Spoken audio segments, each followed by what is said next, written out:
Or if I never communicated to her that I can't see it in the first place, there's an assumption there, and I have to go back and make sure I correct it. And I learned that back in the Marine Corps because we practiced extreme ownership on everything that we did. But it's where essentially anytime something doesn't work out the way that you want, the very first question you have to ask is not what did this person do wrong. You have to say, okay, what information did I not provide them, right? What guidance did I not share with them? Many times when my team comes back and they don't have things done the way that I want, I have to look back and go, okay, when I gave them the definition of done, was I really clear in what done actually meant and what that all consisted of?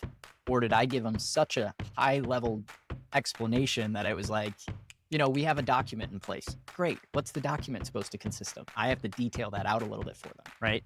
So for me, it happens all the time. I'll share an example of where recent one, I had my virtual assistant putting together a social media plan, right?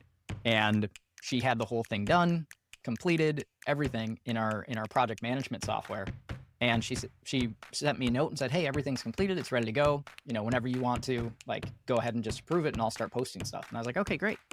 I went into the program and I didn't even have access to it. So I couldn't see anything. So it was technically done, right? I needed to take ownership of, hey, I should have said, hey, once you get this completed, you're building it in the background. You need to give me access to it so I then can see it and improve it, right? That's an easy example of I could have said, well, why didn't she think of that herself, right? When she go through that process and she knows I need access in order to look at it and approve it, I could have easily blame shifted and said it was her problem.